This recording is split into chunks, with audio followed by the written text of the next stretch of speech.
Hello everyone, Sean here again from BoredParacord.com. Today is Christmas, so basically I'm just stuck here kind of alone today. My other half is up in Michigan right now. She'll be back tomorrow. I'm going to show you a new one I just came up with, just kind of messing around. Not really meaning to come up with a new one, but stumbled upon this one, and I'm pretty sure that this one hasn't been created before. I haven't seen one, and I've been searching and searching just to make sure I'm not stealing somebody's. But if you've seen this one somewhere else, please let me know. Haven't quite come up with a name for this one yet, so maybe by the time I'm done with this bracelet I'll have a name for you. So I just flattened out the ends there so they can go through the buckle a lot easier. I'm just going to pull all this through here, get to the loop at the end, and then reach through the loop and pull through my excess here. So I've got 6 feet of each color, red and the Tar Heel blue, and I've got them combined in the middle. So now I'm just going to take paracord and go up through the bottom. I think the paracord's hooked onto one of my clamps here. Yep, there we go. Get this pulled on through. Now, I was thinking about this when I was making this bracelet, but it would be wise for somebody who's unsure of how long to make their paracord, for them to basically, move this up a little bit here, basically just have one set of paracord that you can kind of test with that's got a pretty long pieces on it, so that you don't cut your paracord and then find out that it's too short. And then that way you can use that one over and over again, just unravel it and then do your new design without wasting any paracord, and then you can translate what you just did over to your new one. You can cut the length appropriately. Just an idea. I've had some people say, why don't you tell us how much length to use, and it's different for everybody. Okay, so the first thing I want to do is I want to figure out which is going to be my dominant color. And on this one I think I'm going to let the red... No, actually we're going to do the blue. We're going to make the blue our dominant color on this. So what I want to do is I want to create a loop on the right side, like so. I want to take the blue completely around the red. Make sure you're going on the outside, meaning you do your loop there with your strand still on the outside of that loop. If it were on the inside, it would be over on on the inside part.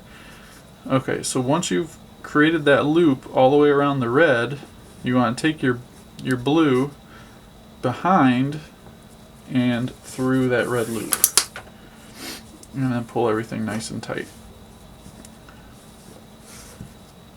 Now the last time I did this, I started it off a slightly different way, so I'm not sure how this knot's going to work for this first one, but it looks like it's doing just fine. Alright, so that's basically it. You just repeat that over and over. So you got the red over the top. The blue is going to go completely around the red. So you just looped around the red one full time, and I'll zoom in on this for you real quick. So you've got a whole loop right here, right around.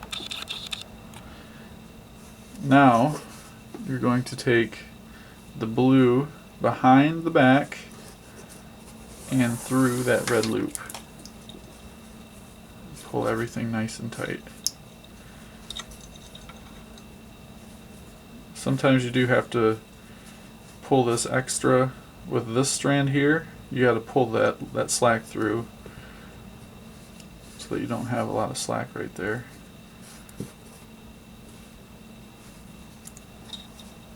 And then you can pull it tight. This one's kind of hard to get going, but once it's going and once it's done, it looks really good. I really like this design. Alright, so I'm trying to make this quick because I know my videos are kind of long and try not to waste everybody's time. Alright, so I'm just going to do, we'll do 2 more. So you got the loop on the right, go over top of the red, behind the red, and over the red. So you're completely going around it. Take the blue behind and up through. And pull that nice and tight. Just like that. And you want to keep cinching this all up too. On this one, the tighter the better. Alright. So, I'm actually wearing the cabbie that I made about a month ago, I think. I do most of the bracelets that you see in these videos a lot shorter than what you probably will.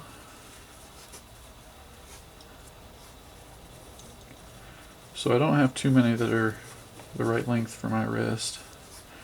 I'm going to try to make these longer though so that I have more and more to wear. Alright, so now that I've got that, I'm actually going to finish this up and I'll show you how to snip the ends and then get this ready to be a completed bracelet. Okay, we're down to the bottom now. So I think I've got enough room in here to do at least 1 more, maybe 2. So I also think I've come up with a name for this. So essentially this is the Soloman knot, which I've got an example of what the Soloman is if you're unaware of what that is, but basically it's the Soloman with an extra step on the side. So what I'm going to call this, and I'll show you where that extra step is, because normally what you would do is you would just take this right around the back and through this loop here, and that's your Soloman. But in this case we're adding this extra step going around the red piece here. So the name that I'm going to call this is going to be the Side Step Soloman, and that should do it right there at the end. Yep, I don't think I can get another one in there. So let me find my scissors. Looks like they're over here. Okay. Scissors.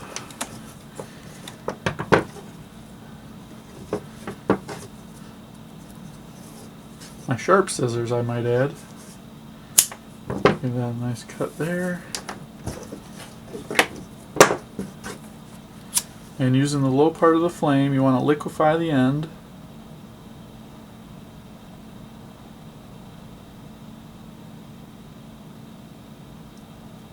And it's okay to liquefy the stuff around it too. It'll just help lock everything in too.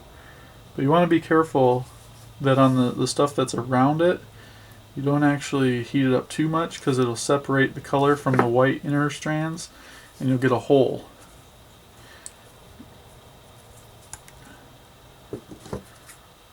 That one. Right. And just repeat that on the other side.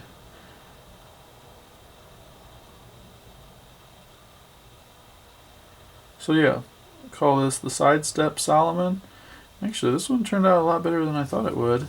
I wasn't exactly sure how this one would turn out, but it turned out pretty good. I really like this design. There it is. Let me know what you think of this one. And please hit that subscribe button. Thank you. And Merry Christmas. Happy Holidays. Hopefully, I might even get another video out to you today. But thanks for watching.